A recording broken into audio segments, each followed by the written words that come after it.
When her first love died, my wife jumped from the cruise ship to end her life on our honeymoon. That was when I realized she had never let go of Tyler. Reborn back to our teenage years, she didn't hesitate to shake off my hand and walk straight toward her first love. I watched them leave together, then turned away. From that moment on, our lives became two parallel lines that would never cross. 10 years later, we meet again at a lavish gala in Rivendell. She was now the rising star of high society, proudly clinging to Tyler's arm as they made their entrance. When she saw me crash the gala in search of someone, she couldn't help but advise me. "Why are you still obsessed with me? Even if you've waited 10 years, I'll never love you." I ignored her and pulled my son out of the corner where he had been sneaking cake. Her eyes instantly redden as she grabs my hand in a panic.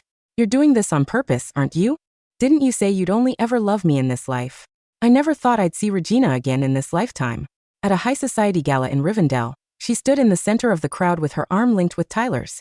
Her smile was elegant and refined, nothing like the girl I once knew. The people surrounding them all wore flattering smiles, their voices full of praise. "Miss Peterson, you're incredible. Landing a state-level project at such a young age, your future is limitless. And this must be your partner, right? What a perfect couple. You two are made for each other." Tyler glanced at Regina with tenderness in his eyes and said softly, "We're planning to get married by the end of the year. If you're free, we'd love for you all to join us at the wedding." Congratulations echoed all around. Then someone asked curiously, "I heard you've been together for 10 years. Why wait until now to get married?" That question caught my attention, too. In her last life, Regina loved Tyler so much that she was willing to die for him. After she was reborn, she broke up with me right away. I always thought they would have married soon after graduation. Yet here they were, still without a marriage certificate. For a brief moment, Regina's smile stiffened. Then she quickly covered it up with a graceful laugh. "Career first, then family. I just want to give Tyler the best life possible." She gazed at him with such affection that it nearly overflowed. "Back when we were together in our previous life, I proposed to her several times. Only after her family pressured her into it did she say yes. It turned out that love and indifference were worlds apart. I was about to leave when I caught sight of a small figure from the corner of my eye. Instinctively, I followed. Crash! Champagne spilled across the floor. A waiter holding a tray glared at me in annoyance. "Where did you come running from? Don't you watch where you're going?" His voice was loud enough to draw everyone's attention. Seeing my face, Regina was stunned. "Daniel, what are you doing here?" I lowered my head and apologized to the waiter. "I'm here looking for someone." Someone nearby asked curiously, "Miss Peterson, you know him?" Her hand tightened slightly around her glass, her expression darkening. "Yes, he's my ex." A whisper broke out from the crowd. "Wait, you two dated? But you and Tyler have been together for 10 years. I thought you were each other's first love." Tyler's smile faltered slightly. Still holding Regina's hand, he said lightly, "That was years ago. We took a break after a nasty fight. Who hasn't made mistakes when they were young?" Regina said nothing. Her gaze flicked past me and landed on the waiter. "Put the damages on my tab. Let him go." Her tone was calm and distant. Aside from that brief moment of surprise, she didn't spare me a single unnecessary glance. It was clear she wanted to draw a line between us in front of Tyler. The waiter quickly shoved me toward the exit. "Miss Peterson's doing you a favor, but don't count on it happening again." His eyes raked over my wrinkled sleepwear with disdain. "You don't belong here. Get out." I shook off his hand and said nicely, "I'm just here to find someone. Once I do, I'll leave on my own." The waiter rolled his eyes. "I've seen plenty like you who try to climb the social ladder. People like you don't belong at this kind of event. Keep this up, and I'll get security right now." "Wait." Regina's voice came from behind him. Holding the hem of her gown, she sighed and looked helplessly at me. "He came here for me. Let me speak with him." Tyler slipped his arm around her shoulders, making his claim loud and clear. "Daniel," he said, his voice dripping with disdain, "Regina and I are getting married soon. Anyone with a shred of dignity wouldn't show up to bother their ex by now." Regina frowned, her tone turning sharp as she tried to persuade me. "Why are you still obsessed with me? Even if you've waited 10 years, I'll never love you. Being with you was a mistake. Now that I finally have a chance to correct that mistake, I hope you can let the past go." Tyler looked me up and down with mockery in his eyes. "I get why you came crawling back. Regina's a well-known businesswoman now. People like you always want a piece of the pie." He made an assumption based on my wrinkled clothes and said condescendingly, "You went to a top school, didn't you? How'd you end up like this? If I were you, I wouldn't even dare to show my face." Regina frowned deeper, pulling out her phone with a touch of impatience. "If you think breaking up was unfair to you, I can make it up to you now. How about 50 grand? She tapped on her phone then suddenly froze. "You deleted me from your contacts?" I couldn't understand why she had reacted so strongly. Wasn't it normal to delete an ex's contact after a breakup? Besides, I have someone at home who's notoriously jealous. If she found out I still had my ex-girlfriend's info, she'd give me hell for it. Weren't you the one who told me not to come looking for you ever again after we broke up? Regina's expression froze at my words. She looked like she wanted to say something, but stayed silent in the end. I added flatly, "And I don't need your money either." Her face darkened further.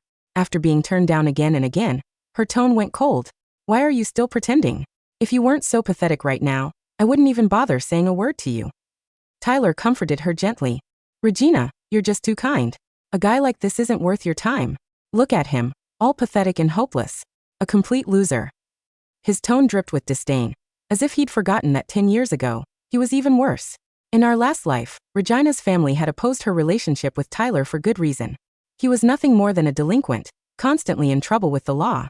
The first time I met Regina in college, she had just bailed Tyler out of the county jail, and was being pressured by her family to break up with him.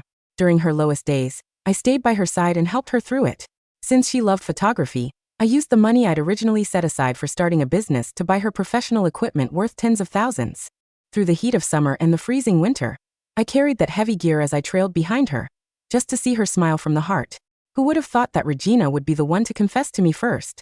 I knew about her past with Tyler, having seen her occasionally staring at old photos, lost in thought. So when she confessed, I asked her seriously, "Have you really moved on from Tyler?" Back then, she held me tightly and said firmly, "That's all in the past. I finally see who truly cares about me. Daniel, I love you. Let's be together." We dated for 7 years. Even her best friend was surprised. She loved Tyler so much, "I didn't think you two would last." However, no one knew how many times Regina had refused my proposals in private. "Daniel, I don't believe in marriage. Can't we just stay like this forever?" It wasn't until her parents pressured her endlessly that she finally agreed. Then, during our honeymoon, news came that Tyler had been in a car accident. Regina leaped into the sea from the cruise, leaving behind only a note. Every word on that note was about Tyler, not a single line for me. At the very end, written in blood, she wrote, "Tyler, all I ever wanted was to be your bride. I'm coming to you now." That was the moment my love for her turned completely to ashes. So, when I was reborn and Regina wanted to break up, I didn't stop her. After all, I knew there was no changing it. I thought deleting all her contact info and watching her reunite with Tyler would mean we'd never cross paths again. Yet here she was in front of me tonight. I was ready to leave, but Tyler refused to let it go. He insisted on humiliating me in front of everyone. To get close to Regina, you really went all out, didn't you? Look at you dressed like that. I bet you don't even have a real job. Tell you what, I can introduce you to a position here at the hotel. Learn how to serve people, and you could make 5 figures a month. Someone nearby jumped in, eager to flatter him. This is a luxury hotel in Rivendell's prime district. Working here would be a once-in-a-lifetime opportunity for you. Shouldn't you be grateful? I found myself surrounded, unable to leave. With no other choice, I said calmly, "Thanks, but I already have a job. I'm a photographer." The moment I said the word, Regina's eyes snapped toward me. Something complicated flickered in her gaze, her lips moving as if to speak. However, she turned her head away and said coldly, "Photography? How much money can that make? A hobby doesn't put food on the table. Look, since we all know each other, I can help arrange a proper job for you." I froze. In that instant, I realized she had completely misunderstood me. I didn't love photography because I still had feelings for Regina.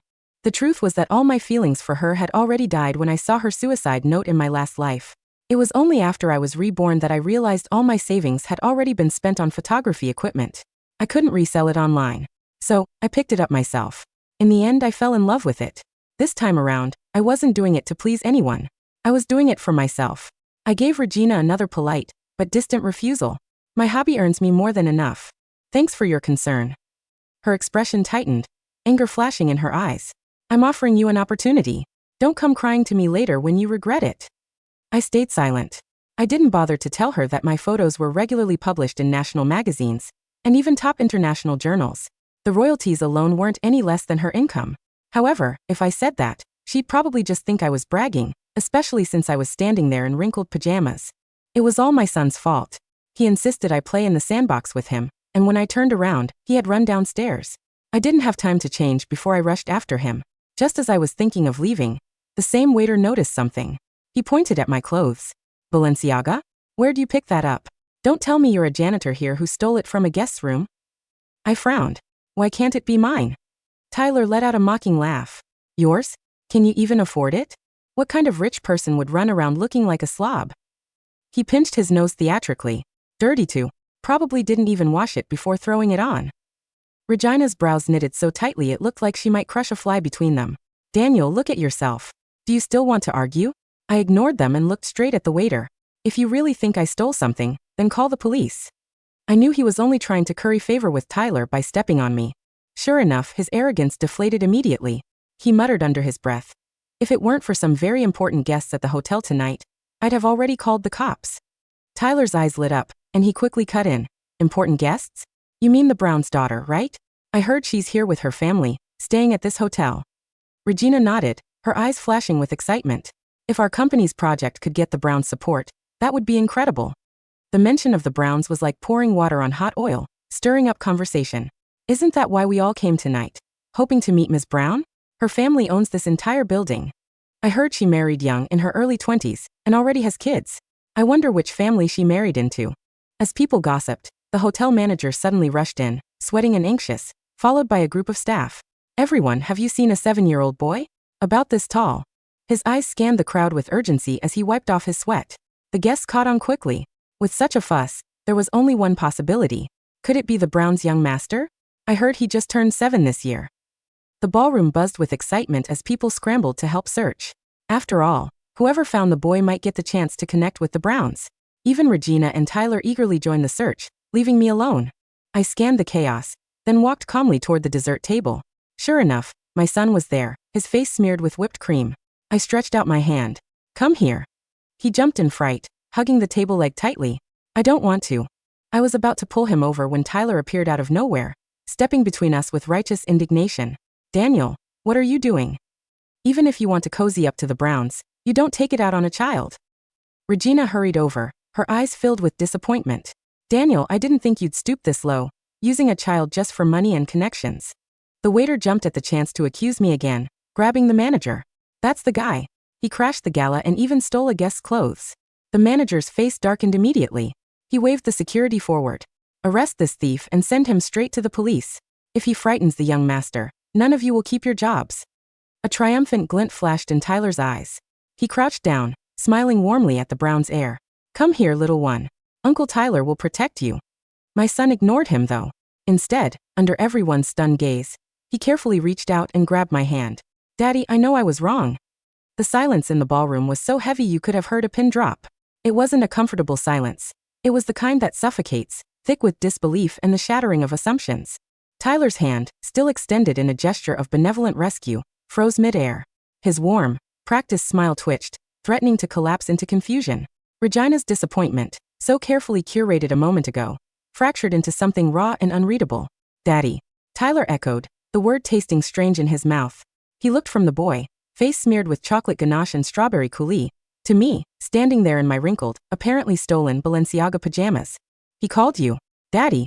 I sighed, pulling a handkerchief from my pocket to wipe a blob of cream from my son's cheek. Yes, Tyler. Generally, that's what children call their fathers. Unless things have changed in the last 10 years. The hotel manager, who had been about to order his security team to tackle me, looked like he was having a stroke.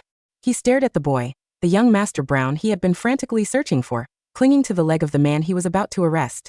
Mr. Peterson? The manager stammered, addressing me by the surname he assumed I had because of Regina, but then correcting himself. Sir? Is this your child? Leo, I said sternly, looking down at my son. What did mommy say about running off during events? Leo looked at his shoes, which were custom-made Italian leather, currently sticky with something sugary. She said if I run off, I have to eat broccoli for a week. 2 weeks now, I corrected. Daniel. Regina's voice cut through the fog of confusion. She stepped forward, her heels clicking sharply on the marble floor. Her face was pale, her eyes darting between me and Leo. What is going on? Whose child is this? You stole a child? I laughed. It was a dry, humorless sound. Regina, you really have a limited imagination. First I stole clothes. Now I steal children. What's next? I stole the moon. But, she gestured helplessly at Leo. He called you daddy. Because I am his father. That's impossible. Tyler snapped, regaining his composure. He stood up, brushing imaginary dust from his expensive suit. You? A father to the Brown's grandson? Don't make me laugh. You're a photographer. A hobbyist. You probably kidnapped the kid to hold for ransom. The crowd murmured in agreement. It was a more palatable narrative. The poor, obsessed ex-boyfriend kidnapping the wealthy heir. It fit their worldview. Security. Tyler barked, taking charge. Grab him. He's clearly deranged. Two burly guards stepped forward, hands on their batons. Stop. The voice didn't come from me. It came from the top of the grand staircase. Everyone turned. Descending the stairs was a woman who radiated authority like heat from a sun. She wore a simple black evening gown that probably cost more than Tyler's car. Her hair was swept back, revealing a face that was strikingly beautiful and terrifyingly cold. Except when she looked at me. Honey, she called out, her voice softening. Did you find Leo? I told him to wait in the suite, but you know how he gets when he smells cake. The crowd parted like the Red Sea. It was Serafina Brown, the only daughter of the Brown Empire, the ice queen of the business world, and my wife. She walked straight up to us, ignoring the gawking socialites, the sweating manager, and the stunned duo of Regina and Tyler. She placed a hand on my arm and looked down at Leo. 2 weeks of broccoli? She asked me. I was thinking 3, I said. 3 it is. She looked up at the manager. Mr. Henderson, why are your security guards threatening my husband? The manager turned a color that didn't exist in nature. Husband? Ms. Brown, this gentleman is your husband. Yes, Serafina said, her voice dropping a few degrees. Daniel, the father of my child. Is there a problem with his pajamas? He rushed down because he was worried about our son. I would think a luxury hotel would prioritize family safety over dress codes. No problem at all, Ms. Brown. The manager was practically bowing. A misunderstanding. A terrible misunderstanding. Serafina turned her gaze to Regina and Tyler. Regina looked as if she had been slapped. Her eyes were wide, fixed on Serafina's hand resting possessively on my arm. You, Regina whispered. You married Serafina Brown? Yes, I said simply. Tyler looked like he had swallowed a lemon whole. But you said you were a photographer. I am, I said. Serafina likes my work. She funded my first gallery showing. It's how we met. Serafina smiled at me, a genuine, warm smile that the public rarely saw. He's brilliant. Much more talented than he gives himself credit for. She turned back to Regina, her expression cooling instantly. And you are. Regina opened her mouth, but no sound came out. Regina Peterson. Tyler interjected quickly, trying to salvage the situation. And I'm Tyler Vance. We were old friends of Daniel's. Friends? Serafina raised an eyebrow. Daniel has never mentioned you. The insult landed perfectly. I hadn't mentioned them because they didn't matter. We dated, Regina managed to choke out. A long time ago. Before. Ah, Serafina said, losing interest. The ex. Well, thank you for finding our son. Come on, Daniel. Leo needs a bath and you need to change. The gala is actually starting soon. She took my hand, interlacing her fingers with mine. The warmth of her touch grounded me. As we walked away, I felt Regina's gaze burning into my back. I didn't turn around. The suite was quiet, save for the splashing sounds coming from the bathroom where the nanny was scrubbing Leo clean. Serafina sat on the edge of the bed, watching me change into a tuxedo. So, she said, her voice amused. That was her. That was her, I confirmed, adjusting my cufflinks. She's pretty, Serafina noted objectively, in a sort of fragile, wilting flower way. I chuckled. She's not fragile. She's stubborn. She looked at you like you were a ghost. To her I am. I'm the ghost of a past she thought she discarded. Seeing me successful, seeing me with you, it breaks her narrative. Serafina stood up and walked over to me, fixing my bow tie. Do you still care? I looked into her eyes. They were clear, intelligent, and fierce. In my last life, I had died inside when Regina jumped. In this life, Serafina had breathed life back into me. Not by saving me, but by challenging me. By seeing me not as a backup plan, but as a partner. No, I said honestly. I don't care about her. But I do care about the fact that she tried to humiliate me in front of our son. Serafina's eyes narrowed. Yes, the janitor comment. And the boyfriend, Tyler? He seems like a piece of work. He's a parasite, I said. He feeds on her validation. And she feeds on his neediness. It's a perfect, toxic ecosystem. Well, Serafina smoothed the lapels of my jacket. They want to work with Brown Enterprises. Regina's proposal for the waterfront development is on my desk. It's actually decent. She's capable, I admitted, when she's not blinded by him. Do you want me to reject it? I thought about it. In a revenge novel, this would be the moment I say yes. Crush her dreams. Bankrupt her. But I looked at my reflection. I looked at my wife. I thought about my son giggling in the bath. No, I said. If the proposal is good, take it. Business is business. But, make sure she knows exactly who she's working for. And make sure Tyler knows he's not welcome anywhere near the project. Serafina grinned. It was a wicked, sharp thing. Oh, I like that. Let them succeed, but on our terms. Let them see every day just how far above them you are. She kissed me. You look handsome. Now let's go downstairs and break some hearts. The gala was in full swing when we returned. This time, I entered not as a crashing intruder, but as the co-host. The hush that fell over the room was satisfying. I walked with Serafina, greeting business partners, politicians, and celebrities. I saw the way people looked at me now. The disdain was gone, replaced by curiosity and envy. Who is he? I heard whispers. Serafina's husband? The photographer? I hear his prints sell for 6 figures. We made our way to the center of the room. Regina and Tyler were there, hovering near the champagne fountain, looking unsure of whether to stay or flee. Serafina steered us directly toward them. Miss Peterson, Serafina said, her voice carrying easily. Regina jumped slightly. Ms. Brown.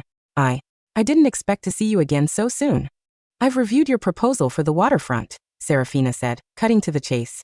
Regina's eyes lit up. And it shows promise. Brown Enterprises is interested in a partnership. Regina let out a breath she seemed to have been holding for 10 years.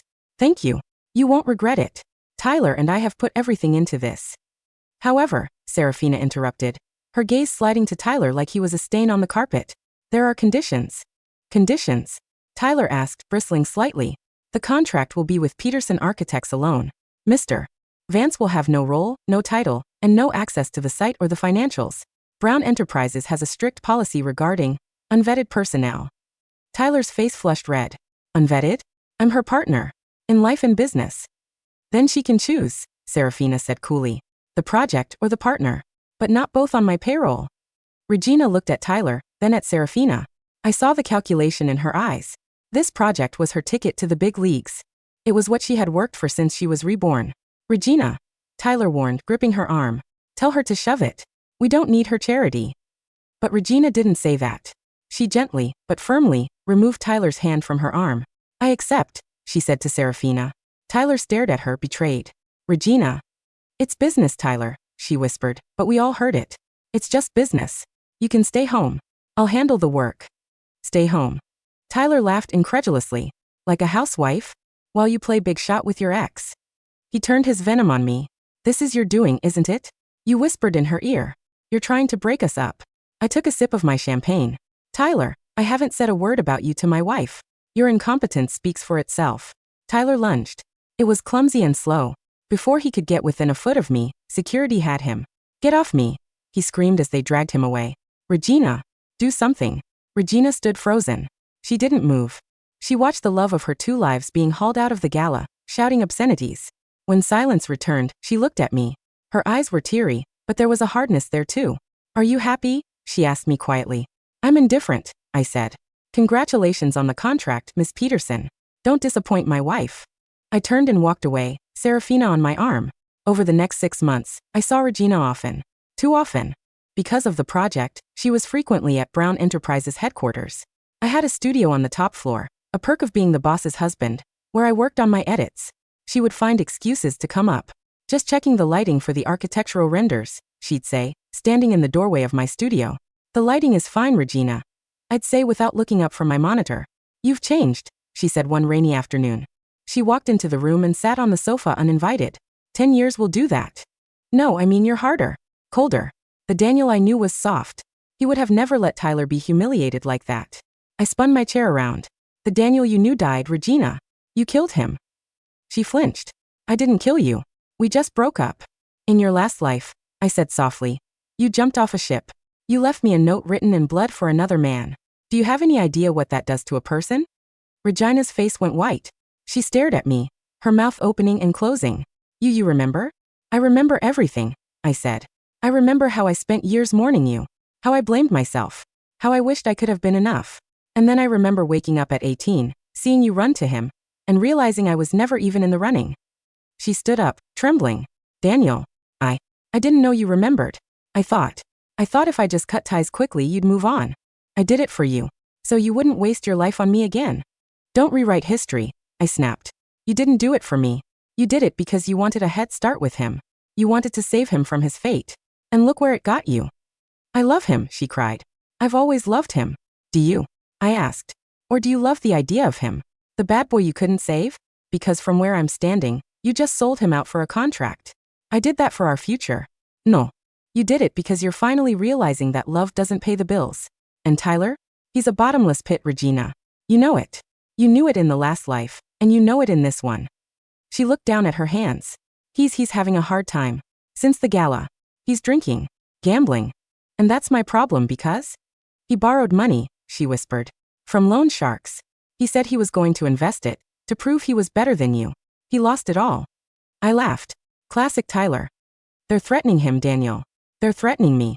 I need an advance on the project payment. Please. Just talk to Serafina. The audacity was breathtaking. You want me to ask my wife to give you money to pay off your boyfriend's gambling debts? Please, she begged, tears spilling over. I have no one else. My parents won't help. They hate him. I stood up and walked to the door, holding it open. Get out. Daniel. Get out. She left sobbing.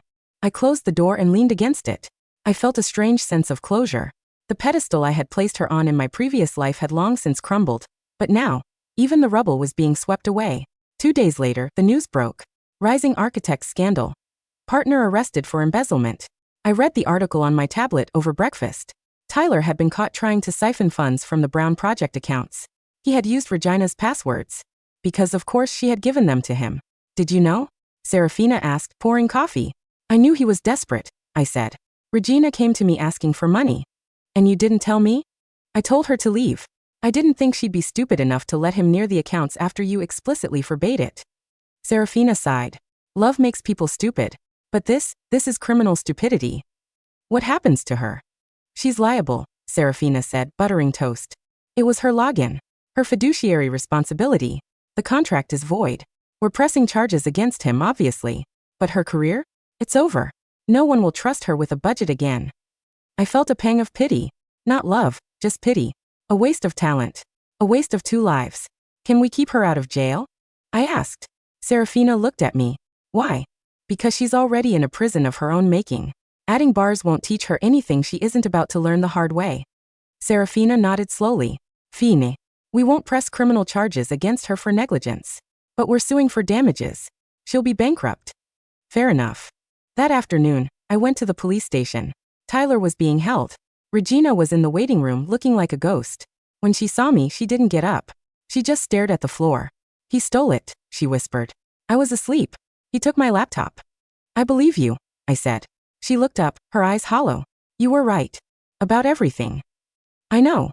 He blamed me, she said, her voice shaking. When they arrested him, he screamed that it was my fault. That if I made more money, he wouldn't have had to steal.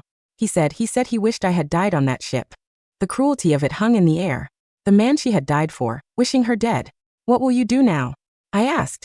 I don't know. I've lost everything. My reputation. My money. Him. You still have yourself, I said. Which is more than you had yesterday, when you were defining yourself by him. I reached into my pocket and pulled out a card. It wasn't a check. It was a business card for a small architectural firm in a different city. The owner owes me a favor, I said. It's entry-level. Draftsman work. No access to money. But it's a job. Far away from here. Far away from him. She took the card with trembling fingers. Why? Because in another life, you were kind to me when I was a nobody. Consider this debt paid. I turned to leave. Daniel. I stopped. Did you really love me? In that life? More than anything, I said. And that's why I'm glad I don't love you in this one. Goodbye, Regina. 5 years passed. Life with Serafina was an adventure. We traveled. We built things. Leo grew into a smart, kind boy who loved photography as much as I did. I became famous. Not just husband of the heiress famous, but actually respected. My retrospective at the MoMA was a sellout. I didn't hear much about Regina. I knew she had taken the job. I knew she had left Rivendell. Then one day, I received a package in the mail. It was a book. A photo book. The cover was simple. A black and white photo of a lone figure walking down a long, empty road. The title, Parallel Lines. The author, Regina Peterson. I opened it. It wasn't architecture. It was street photography. Gritty, real, and hauntingly beautiful.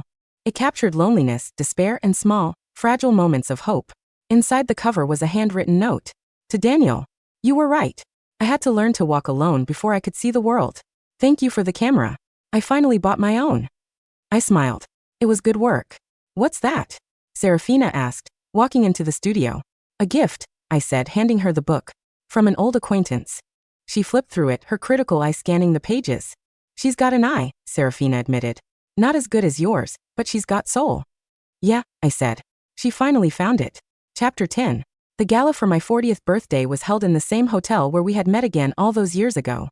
It was a celebration of life, of success, of love. Serafina made a toast that made me cry. Leo, now 12, took photos of the guests with the Leica I gave him. Late in the evening, I stepped out onto the balcony for some air. The city lights of Rivendell twinkled below. I thought about the two timelines. The one where I mourned a ghost, and the one where I became a man. In the distance, down on the street, I saw a woman. She was setting up a tripod, photographing the hotel facade. She looked older, dressed in simple, practical clothes. Her hair was cut short. She looked up. Even from this distance, our eyes met. She didn't wave. She didn't smile. She just nodded. Acknowledgement. Respect. And then she turned back to her camera, adjusting the focus on her own life. I turned back to the party, to the warmth, to the laughter. Who's out there? Serafina asked, coming to my side and wrapping her arms around my waist. Just a photographer, I said, kissing her forehead. No one we know. We went back inside, leaving the past in the dark, where it belonged. The parallel lines had run their course, stretching out into infinity, never to cross again. And that was exactly how it was meant to be.